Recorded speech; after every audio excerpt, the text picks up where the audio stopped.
Hey, Rent to Retires, it's Adam Schroeder here with another episode, joined as usual by the founder and CEO of Rent to Retirement, Zach Lemaster. We are pleased to be joined today by Buddy Rushing. He is the owner and CEO of White Feather, has a fantastic real estate investing journey story. Buddy, thanks for joining us today. Thank you. I appreciate you guys having me. This is a really cool setup you guys have here. Yeah, well, we appreciate it. So let's start we always like to hear about how people got into real estate in their first deal, but I think before you even started investing in real estate, you had, I don't know exactly how old you were, but you had a little bit more of a backstory than that. Can you run us through kind of the beginning of your career and then kind of how you got into your first real estate deal? I guess the only career that I've ever had is as a Marine. And so, I grew up in East Tennessee, the youngest of 5 children. And, we didn't really think about any of that kind of stuff in the 80s in East Tennessee. It was really more about, hey, how do we pay rent? And, how do we find enough food to keep the family fed? And so, fortunately there were government programs like WIC and food stamps that helped us out a little bit, but really it was about just surviving. But then whenever I was in high school, I visited the guidance counselor. One of the things that my parents really did emphasize a lot is get good grades, right? Work really hard in school and get good grades. And that may be your ticket to relieve a little bit of the strain of poverty. And, so I did get good grades. And so in the guidance counselor's office, he was like, hey, where do you want to go to college? And I was like, bro, I can't afford college. There is no college in my future, right? I can't afford it. And I worked throughout high school, so I didn't play any sports. So I couldn't get a sports scholarship. And he was like, well, have you ever thought about serving your country in the military? And my dad was a Marine in Vietnam. And so I'd always kind of, been interested in the Marine Corps specifically. And I said, yeah, well, I mean, I've always wanted to be a Marine if possible. And he said, well, there's a place called the U.S. Naval Academy. Have you heard of the Army-Navy game? And I'm like, yeah, of course. He was like, well, the Navy side of that is the U.S. Naval Academy. And if you get accepted, they pay for everything. I was like, what? Right? What? They didn't tell me later that they get their money out of you. So, Plus yeah. Plus yeah, they get, I've heard it described, Naval Academy education as a $300,000 education shoved down your throat a nickel at a time. And, but to me, it was like, whoa, yeah, let's do it. So I'll fast forward the rest. It's a long story about how I got accepted. I barely made it. But that was the start of it. So I graduated the academy and I did get commissioned as a Marine. My start in real estate really began in Afghanistan. I was on my first deployment and I was on a long range patrol, basically an armored vehicle patrol. And if you've ever been on one of those or heard about it, it's not like the movies where they blast through the town and there's music playing and they're shooting up and it's super slow, right? Because there's IEDs and roadside bombs everywhere. And so you have all of the engineers and the counter IED guys up front and they're going super slow, right? And so you have a ton of downtime. And so you're really bored.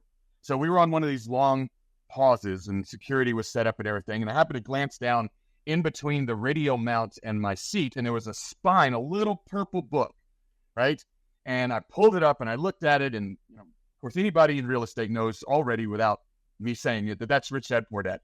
And so I read it in one single sitting, just, and it blew my mind. And I remember thinking to myself, no one has ever told me that it's possible that someone who is just normal can build generational wealth. Generational wealth. Like my kids and their kids and their kids, as long as we pass on these lessons we're learned, our legacy can change from poverty to one of abundance, to one of opportunity. And I remember just the tingles all over my body. I had no clue what to do. I just believed it was possible because of that book. And then that led me to, let's call it, rashly jump off a cliff into my first investment, which was the worst investment to this day that I've ever done. And the lesson that I learned from that is, it takes more than just excitement and belief to execute something. You gotta have systems. You gotta learn. You have to educate yourself. You gotta build your team. All the boring stuff, right? It can't just be about dreams. And so that's what got me into real estate. Was a a book that inspired me, and then my first investment was just a gut-wrenching, horrible investment. So, gut-wrenching, horrible investment for number one. Why was there a number two? What led you to a number two if number one was so awful? Goodness gracious, that is a phenomenal question that I will try to answer, but probably won't. So the first investment was I bought a 2-bedroom, 2-bath house with the only money that I had for investment. And, and it was June of 2007. And my goal was to buy an old beat up property and renovate it and then flip it. And it was June of 2007. So I had no idea that was bad, right? Because by June, people had you can track it. Like June wasn't a shock. Like January was a shock. People in January were like, yay, this is going to go on forever. By June, people were like, this is probably pretty bad. And I had no clue. And so I poured all of the money that I had into it, renovated it over 2 years. It appraised at the end of 2 years after renovation for half of what I originally bought it for. So all that money gone. The only money that we had left was my fiance and I had saved up $16,000 to pay for our wedding. And so that was the only money we had left in the world. And I remember thinking, well, this sucks, one. And two, it's interesting because it was in 29 Palms, California, which is a military town. And so the entire town had depreciated by 50, 60%. But troop strength was increasing. This was 2009. There were wars in Afghanistan and Iraq, and they were plussing up the Marine Corps, which means they were pouring more money into it, which means BAH, which is the allowance you get for housing, was going up. So the housing prices were half off, but the rent, which is correlated to BAH, was rising. What does that mean? What do you guys, what would your thought be? Got a hold. There's demand, right? There's housing demand in that area. Well, there's rental demand, right? Nobody wanted to buy. Everybody wanted to rent, and the rent was going up. And so my wife and I agreed together, my fiance and I agreed together, and I don't know why. You'd have to ask her. But we agreed that we would get married at the San Bernardino County Courthouse and use that $16,000 to buy a brand new 3-bedroom, 2-bath, 1,400 square foot house that literally had been built 6 months prior, foreclosed on twice in 6 months. Crazy. And we picked it up for $68,000 and rented it out for $975 the next day. Wow. That's a lot to unpack there, buddy. Yeah. Then thank you for sharing your backstory. I always love hearing, that first excitement into real estate. I think all of us remember that very well. And we have a lot of our audience that is at that point now, right? Where maybe they have invested previously. Maybe they've had a bad experience previously. Maybe this is their first investment. And certainly, we try to help people make that first investment successful, to help them avoid some of the pains, which are never completely unavoidable. This is real estate for one, but, I think having a first deal that sets you up for success probably expedites your success long term. It takes grit and tenacity to have a challenging deal and then still see the light, right, and still be committed. I want to review just a little bit more of some things I heard from you. There's a saying I've heard other Marines talk about, which is ready, fire, aim, and it sounds like you're very much on the same page with that, right? You're ready to go, man. Ideally, you should ready your weapon, then aim, and then fire. But what he's saying is, a lot of times you're like, oh, boom, right? And you're like, oh, wow, I acted too quick there. But yeah, that's exactly what happened. I read fire, aim. I think his was actually fire, ready, aim from the sound of it. Yeah, but that's okay. Look, I'm the same way. It's I'll take risks and jump into things with the understanding that I will figure it out. And not every real estate deal and certainly if you're doing it on your own, some of those first deals can be very painful, but they're lessons. Yeah. Sounds similar to the Naval Academy. Those are hard knock lessons that you learn, and then you can apply later to be a better investor. And certainly we've known you for a long time. You're not new to our community. We've worked together for many years, and we've seen how many people you've helped, especially military members, improve their investing career path, either get started or collaborate with others. We'll certainly talk about your community. I want to talk about the first deal. So a lot of people can relate to this motivation from reading Rich Dad, Poor Dad, kind of having this epiphany of, oh, this is how I should think about money. Although the book really is not a lot of action steps. It's really, I think, about mindset, which is really the first place to start. a lot of people are like, oh, like tell me what to do, give me the action steps. But the reality is you have to start with mindset. First, you need to change your mindset, and then you need to take action on that. I'm curious to know about, all right, so you figured out that you can be, in control of your own destiny and kind of take control of your own finances with this concept of real estate investing and just thinking about business and investments in general the right way, from reading Rich Dad Poor Dad, and you decided to jump into rental real estate. Why flipping though? You decided that you wanted to buy an undervalued property, flip it. That flip took 2 years. That's a lot of time value of money. We hear this all the time from people that they want to get into flipping because they see that they can create a value add, right? They can create equity. And it very seldom works out for many people the first time because there's so many variables with flipping. That's a full-time job. It is high risk investing, make no mistake. So why flipping for you? It was a mistake.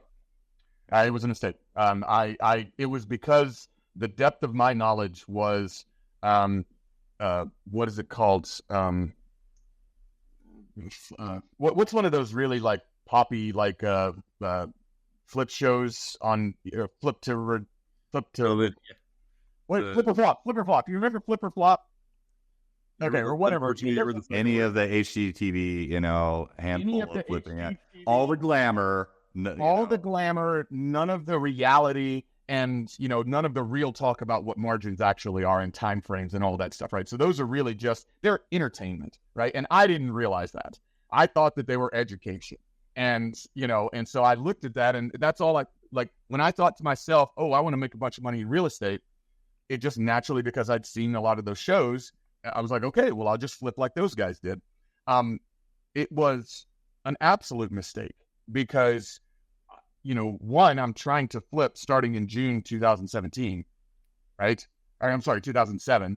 And two, I didn't know anything, right? And I decided to do all the work myself, me and Kimberly. We bought all the materials at Home Depot. We bought the books at Home Depot for how to build cabinets, how to scrape popcorn ceiling, literally, it was just YouTube and books from Home Depot. And so we did it all ourselves. And that's why it took 2 years. And the me not understanding what a market was is why we lost all of that equity or all that value. But what I will tell you, to your point before, taking the lessons from something as opposed to viewing it as a failure, right? I don't view Sun Valley as a failure. I still own Sun Valley, by the way.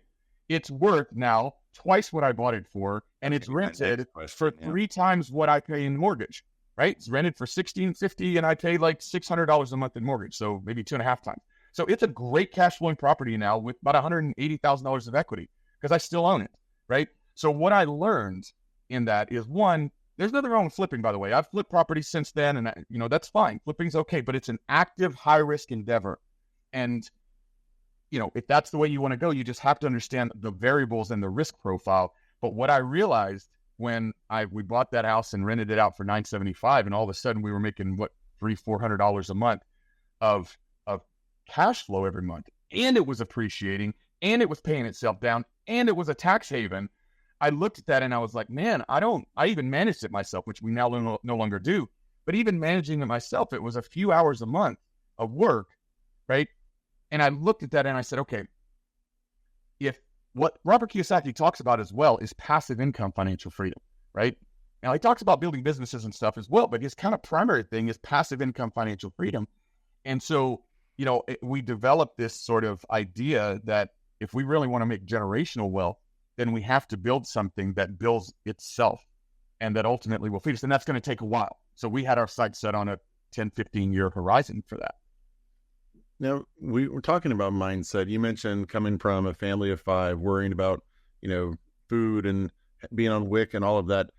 What was your family's reaction, and how did you get over that whenever you said, hey, Mom and Dad, I'm going to buy a house and I'm going to live in it while I'm rehabbing it?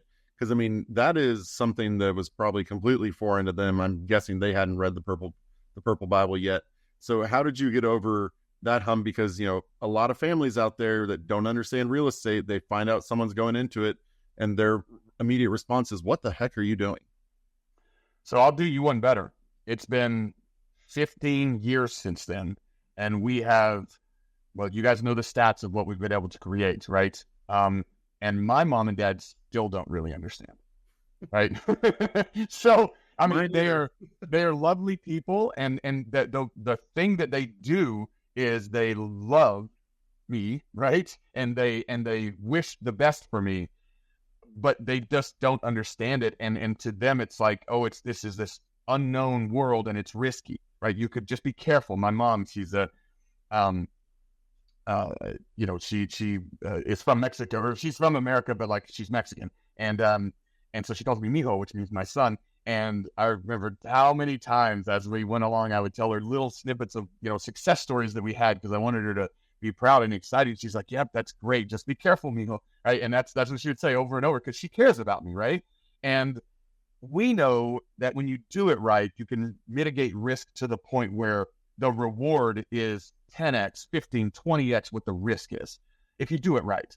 And you will make mistakes. You will run into problems. There's this, right? Like I'm holding 20 lots in Southwest Florida right now, and the interest rates go through the roof, and then you have a hurricane come through, and then there's lags in the build process. So literally right now, it's nowhere near the kind of deal that I thought it was going to be at the beginning because of a lot of factors. But there's a lot that you can learn, and we're doing so much more that has worked. Last year, 2023, we did the 2 biggest deals in white feather history, both of them last year. Both of them came available, in all honesty, because the interest rates went so high and these new developers weren't able to sell them. And so that more than offsets the extra tax and stuff that I have to pay for just holding onto these things for longer. So it's not about everything working. It's not about not making mistakes or everything. It's about doing way more that works than not. And that's how you mitigate the risk. And that's in my opinion. Yeah, that's great, buddy. I appreciate you sharing that perspective and just like the positivity, right? Because we all feel beaten down sometimes when you have a deal that doesn't go as according to plan, as seldom do. There's always challenges, but you got to look at those as opportunities. And also, I just heard you say that while so many people are sitting on the sidelines and letting interest rates dictate their investing, you jumped in and made some huge moves, which there is opportunity. To your point on risk, I say this all the time, but I mean, risk is always there. Make no mistake that risk is something that is always there. If you do nothing, if you're complacent, if you work your W-2 job, that might be the riskiest move of all. That might actually be the riskiest move of all, is to work really hard at a job that doesn't fulfill you and doesn't create wealth for you and doesn't create financial freedom, and then get to the end of your life and realize all of that stuff that you could have experienced, you never got to. You tell me that's not more risky than what we're doing. 100%. I mean, so my advice and recommendation is to learn to embrace risk and evaluate risk, right? And like actually, instead of ignoring it, because that doesn't make it go away, learn how to use risk to your advantage and embrace it. Everything has risks, and I'm glad that you said that. But you've shared a little bit on what you're doing now, not in great detail, but like since that first flip, because you're doing a lot of different things, you have different partners, you have your hands in a lot of different stuff, you build an excellent community. Talk to us, like, let's fast forward a little bit, to where you started to see success, and what are some of the lessons take away for our audience? Most of our audience is either newer investors or intermediate, right? They're like 10 doors and under. Some of them have much more, but I would say they're aspiring to get to that next level, and that could be different for every person. Maybe it's just earning a good return and diversifying. Maybe it's replacing your income, actually retiring, being full-time real estate, whatever the case is. What are some takeaway lessons that you've learned, and how has your philosophy changed over time in investing to like allow you to focus on what you're doing now? Yeah. So the biggest thing, I tell people this all the time, and this is going to sound counterintuitive unless we actually go into examples, but you don't need a lot of money to build financial freedom. You just need knowledge, you need a network, and you need to take action. Those 3 things, that's the framework by which this larger community that we've created called Veterans for Financial Freedom, that's the framework. You just need knowledge. You need, and I mean real knowledge, right? You need to know the strategy, you need to build strategy, you need to build mindset, you need to be able to build have the tactical knowledge, find your niche and focus on that, and have systems in place. But you need to have knowledge. You can't just do that, right? You need to have a network. The biggest deals I've ever done were also the easiest deals I've ever done. When in terms of time commitment, in terms of, stress, in terms of my actual sort of risk exposure and everything like that. the three biggest deals, Ocean's 11, Spiros 12, and Vistana Villas, all three of those things, which have happened within the last 2 years, they all came from people in the network, and I didn't even know those places existed.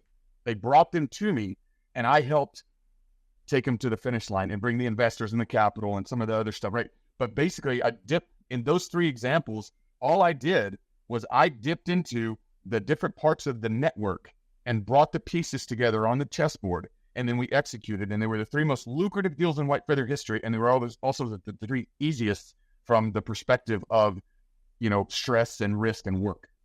Now, I say that to say the network. If the network didn't exist, if all of those natural resources inside the network didn't exist, this wouldn't have happened, right? Like it's easy to get your hands on $5 million if you have a network that is built on trust where people collectively have that. If you don't, then it's impossible to get your hands on $5 million. You don't even know where to start. But building a network, so the answer to your question is, from the way my philosophy has changed, and I would have changed this the way I did it, because I did it alone for 10 years. We'd go to RIAs and stuff, but we effectively would save up money, put a down payment on, buy a property.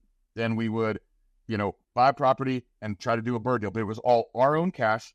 We had one partner we did on one deal, but other than that, it was just us. And I would have changed that. That caused me to have a 10, 11, probably a 12-year journey that should have been and could have been 3 or 4, right? And now that's what I do. The Real Estate Accelerator, it's named the Accelerator because I'm taking my 12th year and helping people compress it into 3 or 4 years. It accelerates their path. That's why it's called the Accelerator. If I had built knowledge and network and I had the action, that was the good news. I had the action, but I just didn't build the network, and you could say that I also was slow in building all the knowledge that I needed. And so that's how my philosophy has changed. I couldn't agree with you more. And we all come to a point where it's like, hey, if you're doing it by yourself, both financially and just on your own, that's probably the slowest path to wealth, right? You probably make all the mistakes that everyone else did. You take all the risk yourself too. So you're taking all the risk. You had no backup as far as and here, you guys, I'm sure, have seen this before. You have an insurmountable problem, something you just can't figure out. And you talk to people, and one person literally has an answer that solves everything. If you've been in business long enough, you'll experience this, right? Where it's like, man, I really don't know how to crack this nut. And then you talk to maybe your attorney who's also an investor, and he says, hey, I don't know if you knew about this strategy. I've used it before. And it completely solves this problem.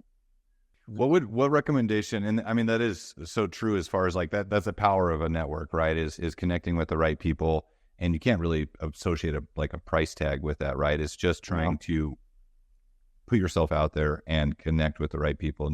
Your network is your net worth. We all have heard that many times. And that's your story certainly, validates that. But let me ask you, for someone who is at that stage right now where they are limiting their own capital, right? And they've made some investments, and it's like, okay, well, I'm at this pivotal moment where I could just continue to save up more money for down payments or potentially partner with people and look through that. What recommendation would you have? Because I feel like a lot of our investors are at that point. They're looking for scalability is the name of the game here, depending on how large you want your portfolio to be. But what advice do you have to someone that is at that point where they're like, hey, I need to start partnering with someone on the first deal, or raising capital, or expanding out beyond just doing it on my own? What do you tell that person? You hit those 3 things. I wouldn't rush to partner as the first option, just because if you've never partnered before, you don't know what you don't know. And it can be, partnering with someone can be like marrying them. And there's nothing more corrosive in this universe than divorce, according to my friends who've been divorced. There's nothing more corrosive and toxic than a nasty divorce. Same thing with a business relationship that goes bad. It ruins friendships, it ruins bank accounts, right? It leads to litigation where only the attorneys win, and so on. So, not trying to freak people out and tell. I'm partnered right now with there's four of my properties I'm partnered with people on, right? But I would not recommend your first action being finding a partner.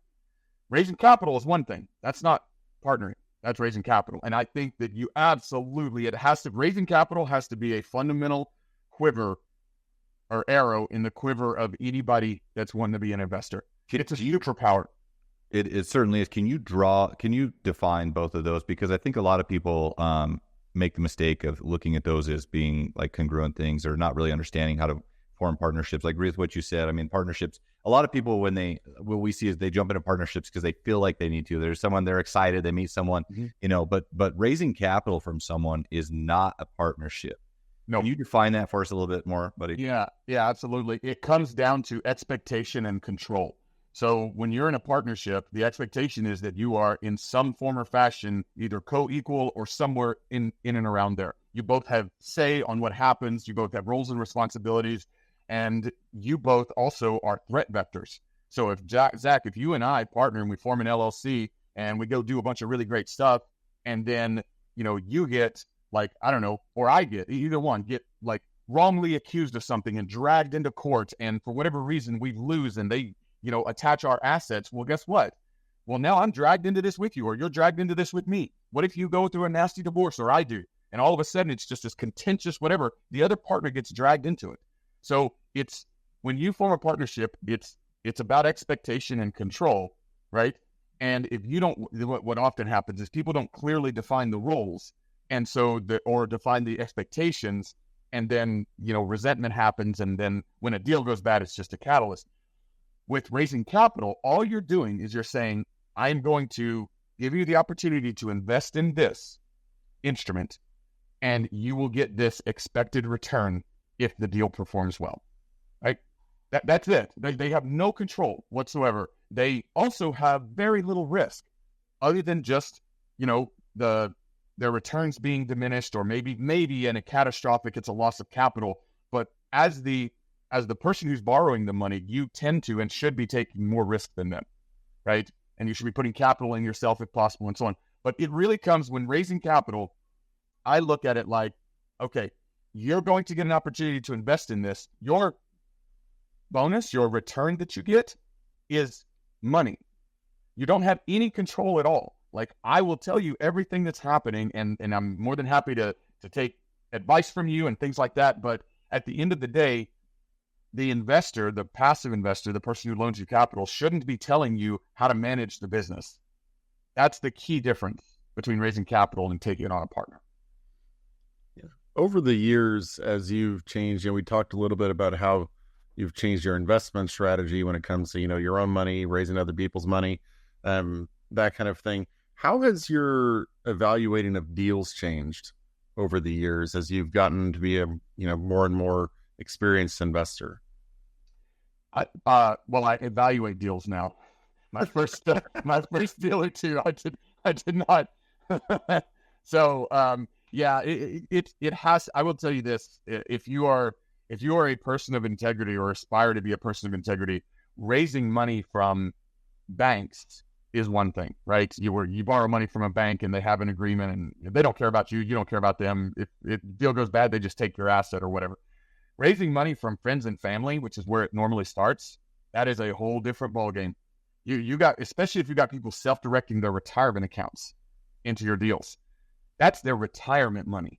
That's the money that whenever they are in their old age and they can't get a job anymore or anything like that, that's what helps send them into their golden years with dignity.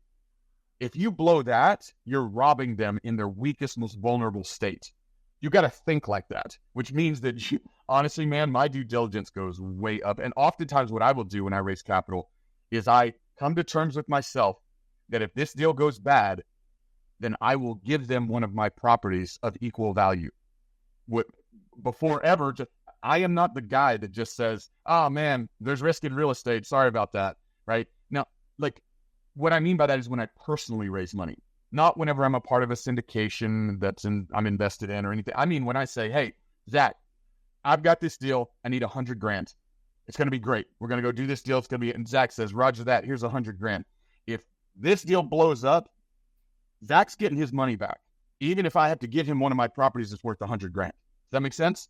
That's the level that I take it to when I personally borrow money from people. And everybody does it differently, but that's how I can sleep at night. I know that, and I know that to be true, buddy, just because in my experience knowing you, as we mentioned previously, not every real estate opportunity deal works out, and you have given up. You've been there, right? you personally contributed to situations which you did not have to, right? With people, and we have as well in many situations. But understanding that, like, again, people do need to understand there is risk associated with any investment. There's risk associated with doing nothing, and you need to be in control of your own due diligence as well. Whether you're giving money to someone, whether you're doing your own properties. I mean, let me ask you though, because someone could look at this and say, man, that is like too much pressure. Like that is way too daunting for me. I can't do that, right? Like I couldn't sleep at night just in case something went south. Just like the one. Sure. I get that. That could be holding them back potentially. What would you tell that person? Well, I would tell them that they don't have to raise capital. Think about this. If you're out there finding more deals than you have money for, then you're finding deals. And so if you build your network of people that want to be investors and you're finding more deals than you have, why not wholesale them and start a wholesale operation that will refill your financial coffers, right? So one of the things that I like doing is I like creating a situation where I have active income and I'm using that active income to buy passive income assets. So if you're like, man, no, I really don't want to partner because, I'm not in that game. Roger, what about raising capital? Well, I'm just not there yet. It's too nerve-wracking. I don't think I'm there. Okay, fine. Then create an active income source using the things that you're already doing. You're out there hunting for deals. You're analyzing them. You're locking them up. And so if they're a good deal for you, they're definitely a good deal for somebody else, right? And if that person doesn't have to do the work, would they be willing to pay you $5,000, $10,000 for your deal? Maybe 20, right? The Ocean's 11 deal we did, we marked those up $50,000 a piece, and the investors were overjoyed to pay it because we gave them $100,000 of free equity. So they were buying these, houses for $550,000 that were worth $650,000, and that $50,000 that they were paying for it, like that over the $500,000, that was our net. So Justin and I sold 11 properties. At some of them were $50,000, some of them were $6,000. One of them was $100,000. $100,000 wholesale fee we made on one of the properties, right? In that deal, Justin, and so this is what you can go on my YouTube channel and you can see an interview I did with him. His name's Justin Lotby, if you guys are interested. So we go through the deal. It was a $5.5 million deal, right? He did not have 5.5. He had like $10,000 in the bank when we did this deal, right? And so when we structured it together, we ended up finding investors that were excited about it because we had the network we built, right? And then ended up wholesaling them, and his half of that was almost $300,000. And then he took that $300,000 and went and bought more properties. So now that's a really big deal, but like just take a few zeros off and it still works. You find deals, you have investors that want those deals but don't want to do the work, and then wholesale those deals. And that's a way to refill your investment capital. And so it sounds like you actually had to have capital to close those. Is that right? On those wholesale? Our investors did. I didn't use any of my own money, neither did he. So what we did was we had them locked up, and I think we had like a 90-day escrow. And then I sent out an email, and you've been on some of the investor calls I do, right? Where like I send an email out, we get a bunch of investors on the call, and we just talk through the deal openly, like transparent about literally everything. And we had, there was 11 properties, and we had like 16 investors raise their hand and be like, yep, I can afford the down payment. I can afford all the thing. And I'm really good with the wholesale fee. So let's do it. So then Greg Namro went and did what he does, right? He assigned investors to deals and then helped babysit it through escrow. And then they were the ones that brought the down payment, the closing costs, the wholesale fee, and everything. But okay, and thank you for that. I guess what I'm saying is you actually had to close those, because sometimes in wholesale deals you can do an assignment of contract where there's no transactional capital involved. Yeah, we sometimes did. You do. No, we didn't close it. The investors bought them individually. Oh, so you sold them to your network, basically, of investors. Yeah. Got it. Okay. Yep. And then that made sense for them, obviously, because there was still opportunity there. I see what you're saying. Thank you for that. Yeah, they each got $100,000 of free equity, and they're short-term rentals, so they're cash flow as well. And, we won't get into this, but possible tax accelerated depreciation if you're self-managing them. So, 100%. We've got like 3 of our guys that accelerated because, that's a legit like short-term rental, like accelerated depreciation because they were managing it. Yeah. Yeah. I love that. We have a lot of people. That's something we've been working with people on, where they can buy property. Usually it's new construction. They can furnish it, self-manage it for the year that they put it into service. Yeah. Take that accelerated depreciation. Next year, it's up to them. determine, I mean, if they want to turn it over to management, it doesn't matter at that point because they were actively managing for that first year. But for wholesaling, I mean, we won't go into that if anyone's here. Most people, I think, have heard of wholesaling. I just do want to say, like, that is an active business as well. It is a lower capital way to start. I bought rentals first, but that was one area I invested in. I just want to throw my 2 cents in here as well. If you're concerned about partnering with people, what my advice to you is, in any realm, just have proof of concept, right? If you have proof of concept that you can show someone, because it's different if you're raising capital for kind of this unknown where you don't have a deal under your belt yet. But if you have proof of concept, even if it's one deal or if it's multiple, where it's like, hey, this is the deal that I bought, and you walk them through the numbers, that means a lot. And that should add confidence to you that, hey, this is a repeatable process. Now, there's always potential variables, but I tell this story all the time, but my brother-in-law, who does a lot of different things in real estate, he's also bought lots of properties with us where he's brought no money to the table because he finds investors, and he's, networking, and he's finding the people, he's educating them, and he's done a lot of creative finance deals, but he also brings people to us where they will, and this is in general, they'll buy property without putting any money into it. And he gets 50% of the ownership, the equity, and the cash flow because he's overseeing it. And they're turnkey deals. It's very minimal time, but these are people that don't want anything to do with it, right? And he shows them proof of concept. So there's a lot of different ways to skin the cat. So I know we're kind of running over on time, buddy. Let's talk about White Feather, and what you're really doing for the veteran community. This is obviously a passion thing for you that's developed into a glowing business. Just tell us, like, what is White Feather? Just give us some information about that and maybe how people can find out about you.